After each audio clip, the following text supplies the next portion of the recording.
The fall season is finally coming in, and Jesus Christ, there are so many animes to look at. And from a lukewarm year that we had so far, we are finally getting some of the top hitters and contenders for anime of the year, as well as what I think has to be the best opening of the year. Let's go!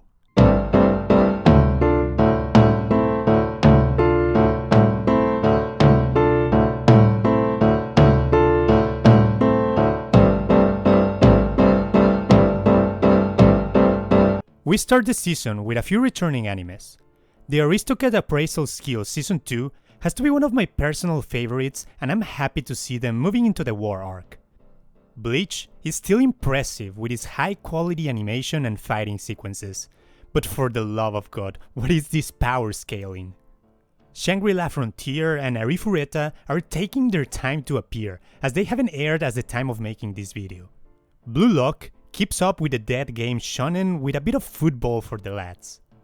SAO Gun Gale Online keeps answering the question, what if SAO was good? MF Ghost is still pretty good combination of drifting and Eurobeat. Blue Exorcist feels like one of those animes that I just want to end and I'm just watching it out of habit. And we're in the 5th season of Is It Wrong to Pick Up Girls in a Dungeon? How the hell did we even got here?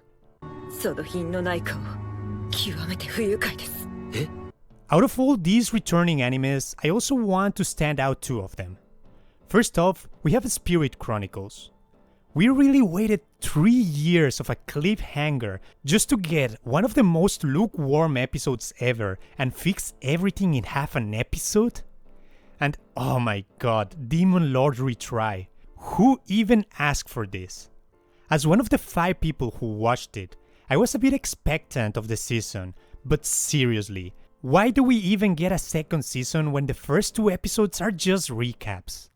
And moving on, we have a few new interesting animes. From the shoujo fantasy side, we have Nina, the Starry Bride. You got to love the Princess and the Pauper story, as a princess dies and an orphan is made to act as a princess in order to marry the prince of another kingdom. Pretty solid story in my opinion. The Do-Over Damsel Conquers the Dragon Emperor feels too similar to the Seven Loop Princess, as a girl finds out that the prince she's engaged to is actually from Alabama. As she dies, she goes back to the moment she met the prince, and uses the emperor of another nation to run away from her fate. I love this story, but oh my god, what is up with this editing? But the best one has to be I'll Become a Villainess Who Goes Down in History.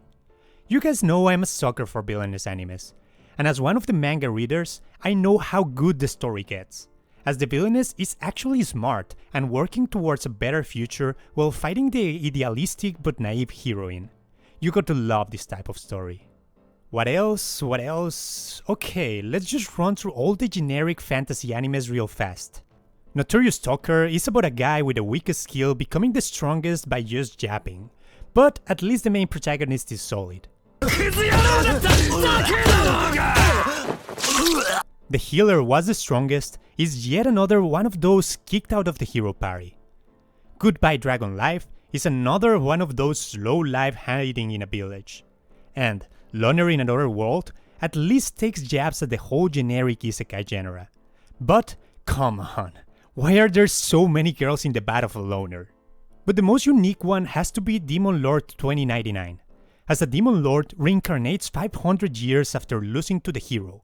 But, to his surprise, humanity has evolved technologically, and now his powers become obsolete. And one of his subordinates has betrayed him. Now he needs to find a way to return to his former glory. I love when they really try something different with the generic Demon Lord stories. And if you're just looking for some more of the same, Let This Grieving Soul Retire found a way to be the same generic type of show while still being entertaining, as the main guy formed the strongest guild thanks to his OP childhood friends, but in reality he's super weak and just wants to retire. Pretty funny show with a lot of entertainment value. Re:Zero also comes back and they are doing the Oshinoko skip, as the first episode was 1 hour and a half, ending with yet another gruesome restart in the story. This is a must watch for any anime fan. Okay, now let's move on to a few other animes that I wasn't sure where to put. Kinoko Inu is a weird one, as a guy loses his dog in one of the most depressing scenes of the season, and a mushroom dog pops out of his backyard to help him move on. Or how about a nice romance in 365 Days to the Wedding, as two co-workers need to pretend being engaged in order to avoid relocating to Alaska. And we also have the Yakuza Fiancé, in which the daughter of a Yakuza boss in Kyoto is sent to marry the not so well-adjusted son of a Yakuza boss in Tokyo. Nothing like a crazy guy in love with a strong woman, am I right, guys? Positive Negative Angler is still trying to make me like fishing to no avail, but I did like the scene where the guy falls into the ocean.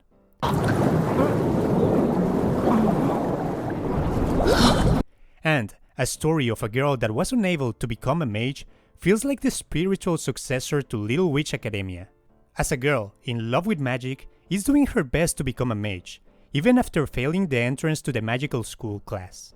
I attended an all-guys mixer. It's basically just BL with extra steps. This feels like the Schrödinger cat equivalent to if they are always wearing guys' costumes, are they boys, girls, or both? And You Are My Servant has a pretty good animation.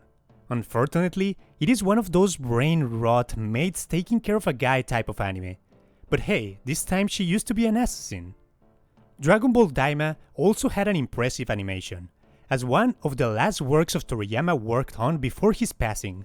And with the release of Sparking Zero, you know Latin America is not sleeping for a while.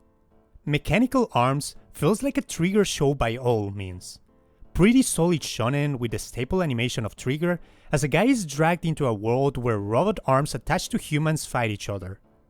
And Blue Box was supposed to be the romance anime of the season, but to me, it feels like a generic by-the-books shonen romance, with a bit of sports. But animation is pretty cool. Now, there is a show that really surprised me this season. Trillion Game tells the story of two friends doing anything to become trillionaires, as one of them is great with computers and the other is good at handling people. They decide to create their own startup and become rich. Great story, but god-awful animation. This is one of those read the manga type of shows. And talking about bad animation, after the first episode of Uzumaki, everyone was sure Junji Ito finally broke the curse, only to be reminded of a hard truth in episode 2. Oh god, what is this animation? Please make it stop. Episode 3 was okay though. We also have the return of Ranma and a Half. After finishing Urusei Yatsura, I'm really happy seeing all these old animes getting newer adaptations. And while I wasn't sure about the new character design, I got to say that the animation is looking super good. Now, imagine all the fun and fantasy of a magical girl anime, and combine it with Japanese bureaucracy. Well, you will get Magilumiere Company Ltd, as magical girls work for companies in Japan, and need to work around all the red tape in order to do their work. Pretty fun animation, and Jesus Christ, the monsters and the magical girls' abilities are looking extremely good for this one. Guys, hear me out. Lollies. Okay, I know the title can be deceiving, but I swear to you, it is not what it looks like. If My Wife Becomes an Elementary School Student is an incredibly good human drama about a family coping with the death of a loved one, until she returns reincarnated 10 years later. It is really nice to see both the side of the husband and the daughter, as well as the family circumstances of the reincarnated mother. Please give it a try and don't let the title deceive you. Now for the heavy hitters. First, we got Orf about the movements of the earth. As a kid in medieval Europe, he's trying to find the truth about the center of the universe. All of this while hiding his studies from the Catholic Inquisition. This is a brutal world, and for sure I wasn't expecting that plot twist in episode 3. This one has to be a must watch for everyone. And finally, we got Dan the Dan.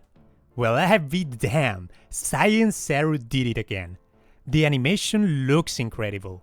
The story is a bit weird but unique, and good in both action and comedy. And Jesus Christ, that OP is on another level. CreepyNuts did it again, and you know I'm all for it. Every episode got me pumped for some good ghost and alien fights. And with that said, we come to the conclusion of this video. What did you guys thought of the fall 2024 anime season? Please let me know in the comments below. Until then, see you guys next time.